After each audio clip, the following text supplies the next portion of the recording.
আমরা আজকে 15ই রমজানে এসেছি আবুল কালামের, আমাদের গজল শিল্পী আবুল কালাম তার সে নিজে নার্সিংহোম করেছে এবং নতুন করেছে, সেইখানে আমরা এসেছি।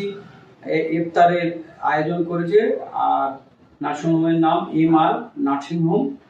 আপনারা সবাই দোয়া করবেন এবং এই নার্সিংহোমের মানে কিরকম কি করেছে, বেডগুলো এবং ওটির যে সমস্ত সিস্টেমগুলো একটু আপনাদেরকে একটু ঘুরে খালি দেখিয়ে দেবো। আমরা এখন আছি দোতলার উপরে, এখানে কেবিন আছে এবং এইখানে অনেক রকমের বেডেরও সিস্টেম করা আছে। তার মধ্যে আমরা আপনাদেরকে দেখাই ফায়ার ব্রিগেডের ফায়ারের সিস্টেমটা ওটাও করা আছে এবং এটা দোতলায়, নিচে গ্রাউন্ড ফ্লোর, সেখানে আরও অন্যান্য কিছু আছে। আবুল কালাম, এই যে আবুল কালাম, এবং এখানে ডাক্তাররা অনেকে এসছে, যে কারণে কালাম একটু ব্যস্ত আছে, ডাক্তারদেরকে সঙ্গে কথা বলছে এবং অন্যান্য প্রয়োজনীয় ব্যাপারে। এবং আপনাদেরকে কয়েকটা বেড দেয়, এইগুলো নতুন করেছে এবং এইখানে একটা 4 জনের একটা রুম আছে, যেখানে চারটে বেড 4 জন পেশেন্টকে রাখা হবে এবং এরকম আরো অনেক 30টা পেশেন্ট আছে। এটা ফিমেল ওয়ার্ড। প্রতিটা বেডে একটা করে পেশেন্টদের জন্য আলাদা করে ড্রয়ার আছে, যার মধ্যে সে তার পার্সোনাল খাবার দাবার জিনিসপত্র সবকিছু রাখবে এবং আধুনিক একদম বেডগুলো নতুন খুব সিস্টেম করা আছে, দেখছি খুবই ভালো লাগছে। হ্যাঁ, আমরা এখন ঢুকছি অপারেশন থিয়েটারের মধ্যে, যদিও এখন ওই কোনো নেই, যে কারণে আমাদের অ্যালাও আছে। আসুন আপনাদেরকে একটু দেখাই।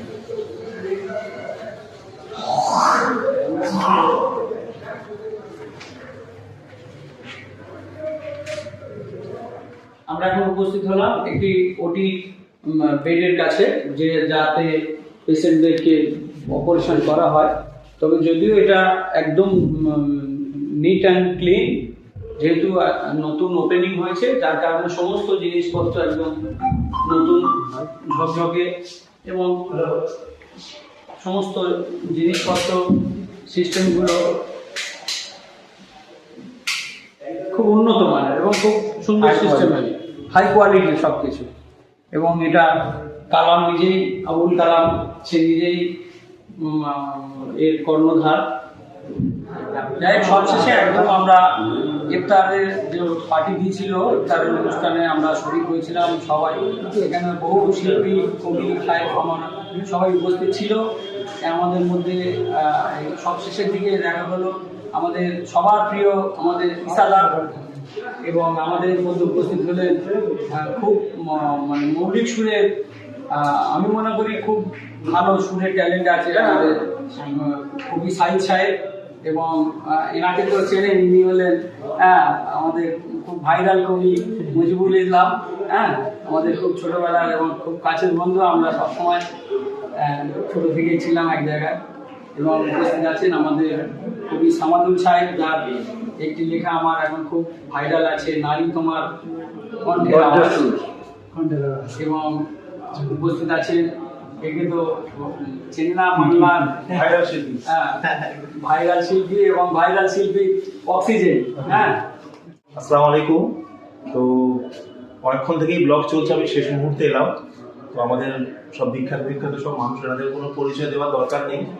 আমাদের আজহারউদ্দিন সাহেব, সামাদুল সাহেব, জাকুর সাহেব, নজরুল সাহেব। তো আমরা সবাই ছিলাম, আরো অনেকজন ছিলেন, সবাই এই মুহূর্তে এখানে নেই, সব বাইরে আছেন, অন্যান্য কাজে ব্যস্ত। আমাদের সবার উদ্দেশ্য একটাই, যে আজকে আমাদের পশ্চিমবঙ্গের বিখ্যাত শিল্পী আবুল কালাম সাহেব, ওনার যে নার্সিংহোম, এমআর নার্সিংহোম, এটা আপনার পড়বে কুমোরহাট, ধবধবি চাঁদখালি, ধবধবি স্টেশন লাগোয়া, একদম কাছে, স্টেশন থেকে একদম কাছাকাছি। আপনারা চাইলে এখানে আসতে পারেন। খুব উন্নত মানের চিকিৎসার পরিষেবা এখানে আছে।